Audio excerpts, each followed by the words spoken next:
You might notice that it's raining outside and that it rains somewhat regularly here in New England. And growing up here on the farm, one of the things we did every summer was make hay. And when you make hay in the summer in New England, you watch the weather like a hawk. You know it could change at any minute, and you need 3 good days in a row, which are sometimes hard to come by. And one of the fun things was always the machine would break or something would happen or the weather would turn. And in the farming world, you would call on the friends. So something would happen and we would call up Billy Clark or Joe Obrinsky or one of those old timers and be like, man, my baler just quit, the weather's coming in, can you get over here? Call up a few more friends, they come over with pitchforks, everybody chips in, and come one way or another, new tech, old tech, borrowed hands, you get the hay in. And building the boat and being on the water is a similar type of community. So a lot of this we've had helping hands, a lot of it we've figured out on our own. But we're gonna go dive into a bunch of glass work, which is something that I've never done. And we're gonna go work with some friends and have some helping hands and get some experience and have that guidance going through this. And it's been a great part of the build to be able to figure out some stuff on our own and to be able to call in the helping hand when we feel like it's really prudent. So yeah, let's go make some plugs and head down to Narwhal Labs and go do some fiberglass work.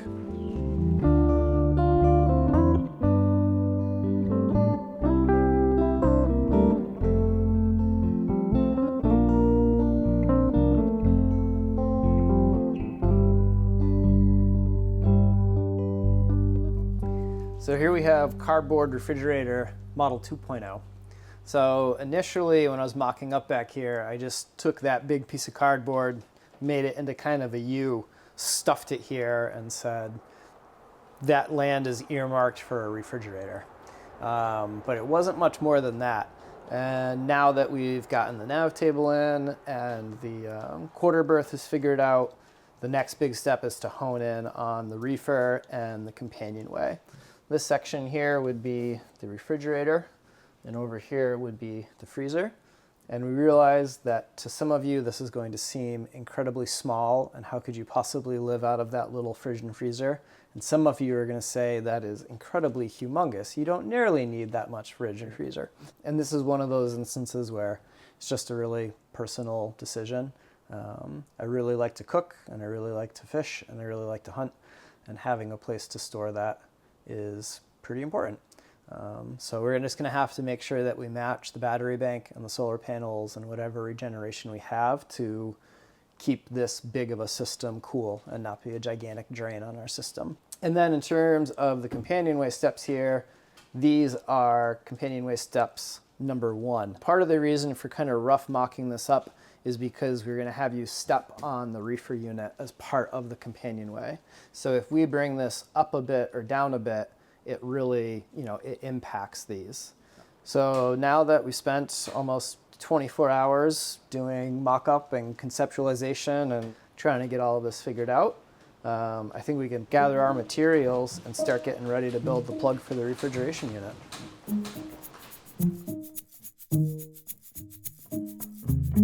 Steve used the crates that the planer and the diesel engine came in to build the plug for the reefer. The end result will be pure fiberglass that will pop off the shape here and become the inside surface for the fridge and freezer. That will eventually get insulation and another layer of fiberglass, and then it'll be ready for the components from Seafrost and become a proper appliance.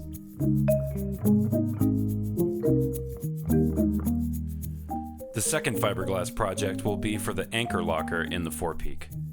In this one, the fiberglass will surround the plywood core on the inside and outside, so that this box is tough enough to handle the 500 feet or so of wet chain that will be thrown in and out of here someday.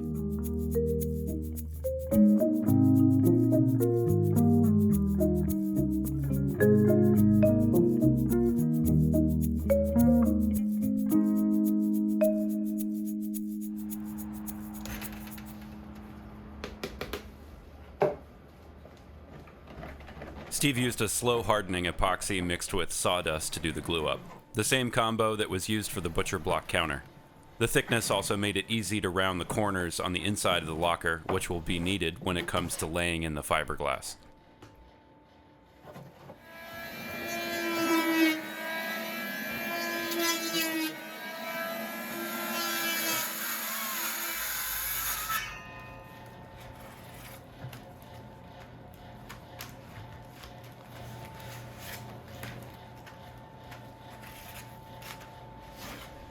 Fairing compound was put on and sanded to flatten the outside of the anchor locker and enhance the curve on the top of the reefer.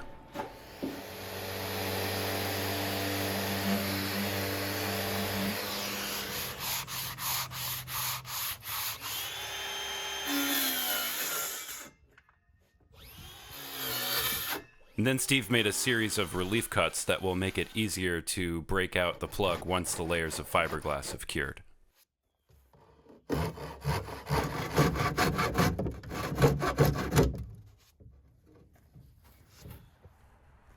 The final step for now was to wrap the whole surface in packing tape to provide a good release material and keep the epoxy from bonding with the wood. Steve was racing for a few days to get these pieces ready to take to Rhode Island, and in the rush he didn't have a camera on the building of the third fiberglass piece, which will be the sole for the head. But we'll get a better look at this one when everything arrives to Narwhal Labs. None of them are very heavy. Oh, okay. Well, that's pretty what I thought. Yeah, it's not that bad, huh? No, it's not terrible. It looks like a beast. Pretty light material. Yeah.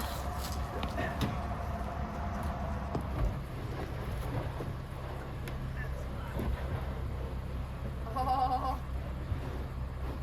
We're in.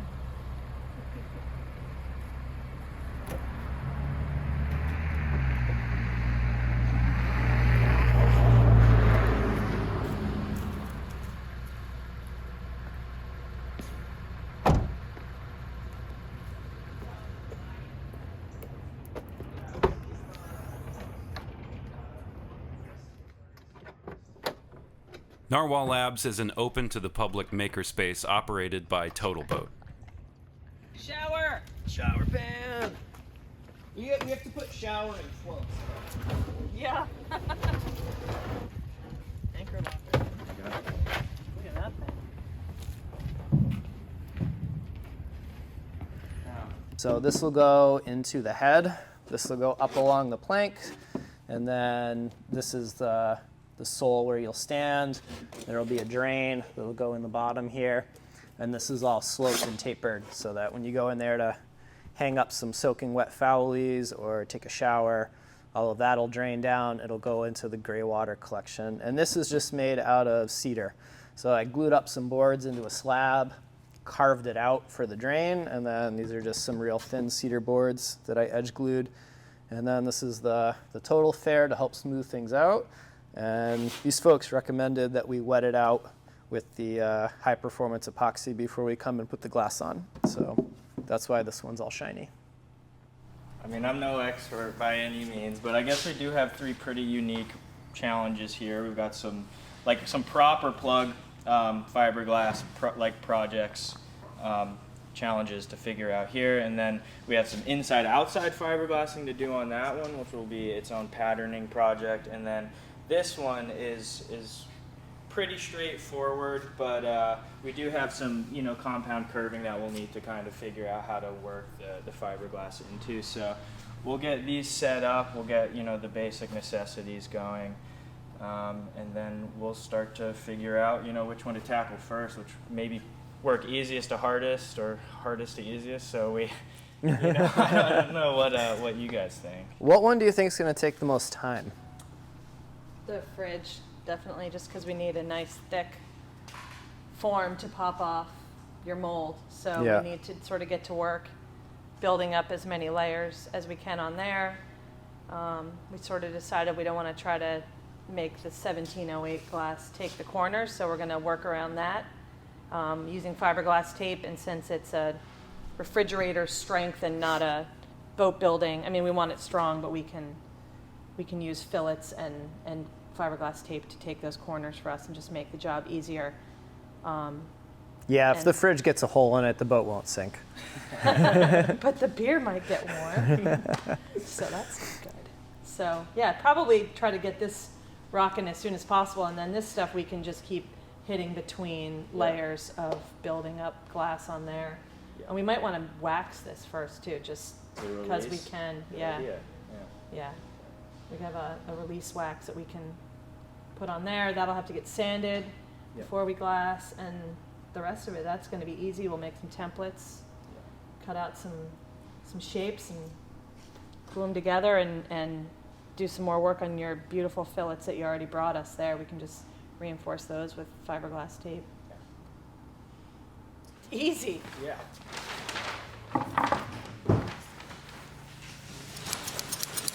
Have you seen this? We did a build video with this with Braz, one of our producers. It's a McRib that has been encased in epoxy for like a year, and it is totally rotting. Yeah. The next COVID's probably in there.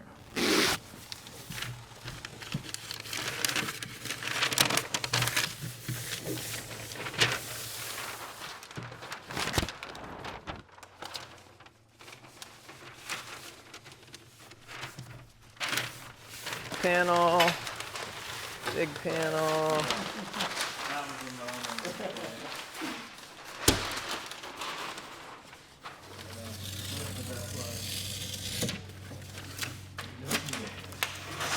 And then these should be pretty much identical. Yeah. Close enough. Yeah.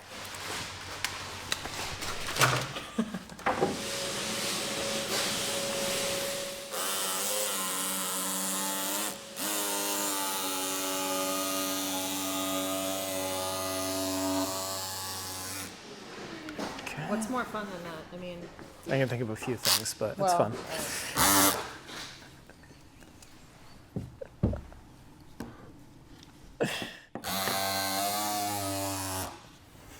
Fine.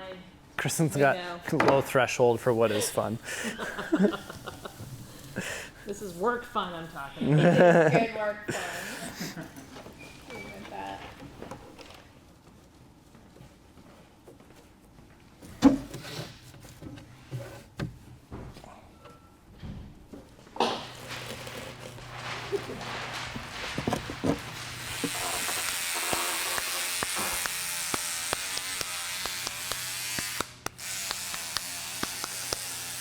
Power tools.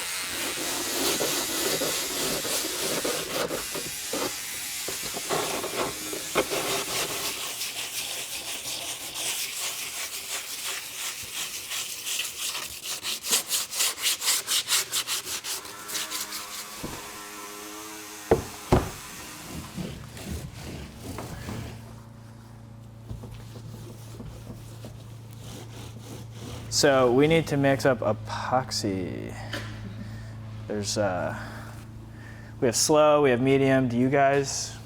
It doesn't really matter, right? All I've ever used is the slow. Yeah. But whatever you think is. I would go slow just so there's a bit more of a bond between all the layers, because this is probably going to be like over an hour of gluing up. Beautiful. One for you. Thank you very much. We can either mix up 2 batches per layer or 1 big batch. Probably 2 batches, so you can have your own and I can have my own, Okay. and we can just kind of be working on our own sides, getting this all laid up. And there's 2 different patterns. So one pattern is going this way, and the other pattern captures it this way. So we'll just keep going. 1, 2, 3, 4, 5, 6. Let's get some of those relief cuts going.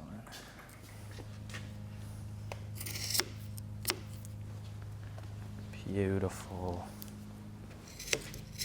The idea with this side is if we make these relief cuts, now this can come in here. And the next one will overlap. It the same way, and now you have like an insane amount of buildup, and then In the we don't have to corners, tape it. Nice. There you go. Let me get mine. So just pour it on the top and Yep. start working it in? Yep. And what's awesome about fiberglass is it kind of tells you when it's good. It'll go pretty much clear. And you can see it starting to wet out and get nice and clear. You can start to see the plywood coming through. And now what we do is we just start moving all this stuff. I'm not pushing down on the cloth too hard.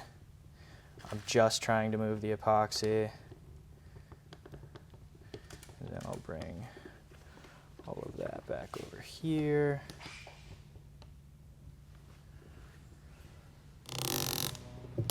So I'm assuming as this gets more and more wet out, you can add a little more pressure to Exactly. start settling it down. Yeah, pushing it through the weave.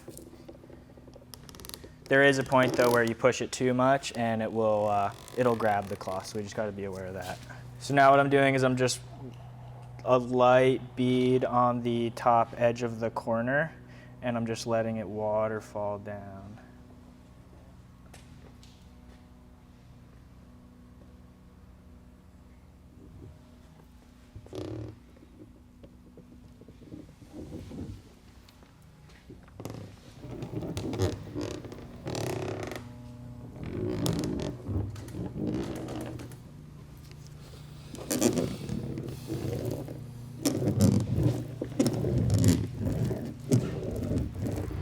How much more is in that can? This is still a bit more. I got multiple gallons here. And sick. a whole warehouse full of it.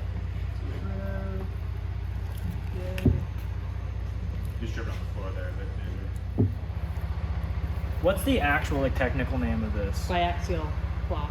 That's it? Yeah. Just 12 ounce? This is 12 ounce. 12 ounce biaxial cloth. Got that, Ben? Get that? Ben, did you get that? It's kind of like you're encouraging it to get into the weave, but also just encouraging it to flow where we'd like to and kind of guiding it into place. Exactly. But it's not so much the epoxy. I think it's also you have to kind of watch how the fabric behaves, what it's willing to do. And So far, I think this is looking great. Yeah. It wetted out nicely, but it's clearly going to just take a little bit of time and patience.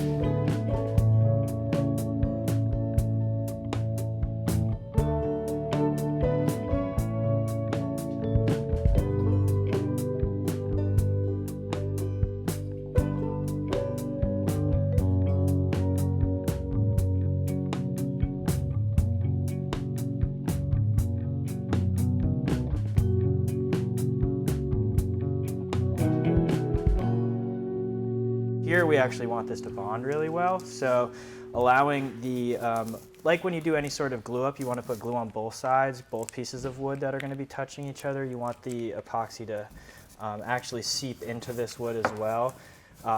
Give it a little bit of a chance to kind of, take all of that get saturated with the epoxy, and then there's the bond between that and the fiberglass.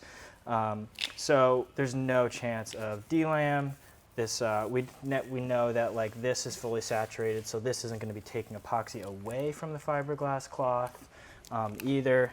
So it's doing a lot for us, all the heavy lifting really, and it really allows us to place the fiberglass we're about to put on here really well, exactly where we want it to be. Well, after doing this, I'm feeling better about doing the house sides and topping cockpit. definitely.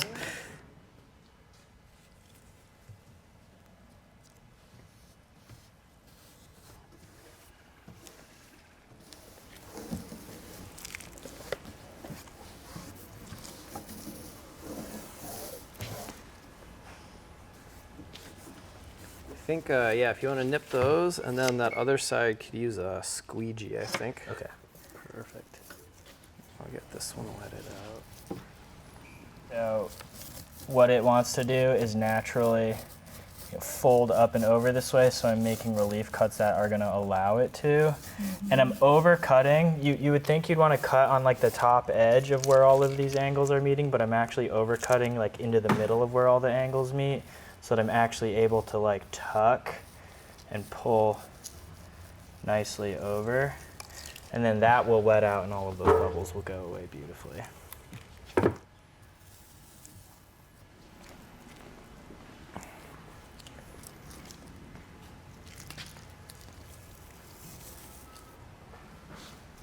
Kaboom. Lovely.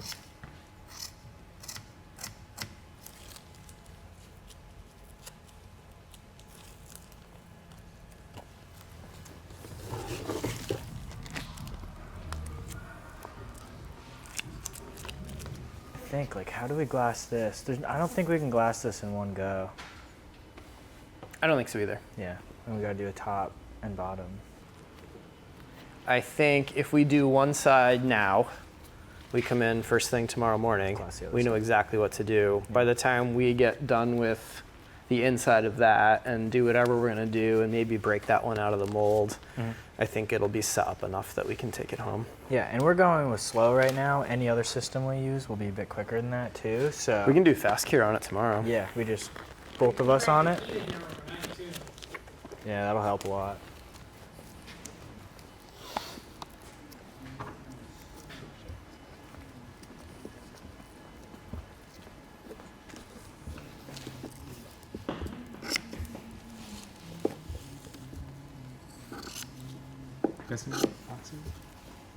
Do we need more? I just need a little bit over here. I think that'll do it. We got quite a bit in there still. It's getting warm too. I gotta trim this guy. Corner's tough, but I'm getting it. You are? Yeah. Hell yeah. Really hard to. Mike Mills, who's the CEO of the company, had a suggestion to then use their peel ply fabric. This layer absorbs the excess epoxy and peels off once cured. It should be great for the sole of the head because it leaves a slightly textured, non-slip surface behind once removed.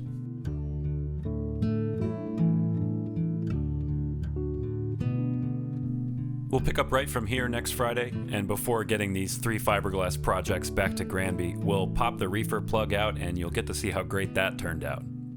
And then Steve takes his big fiberglass tub and starts to make it into a working fridge. Don't forget to hit that like button, it helps out a ton, and double check that you're subscribed to the channel too, so you won't miss any videos heading your way every Friday.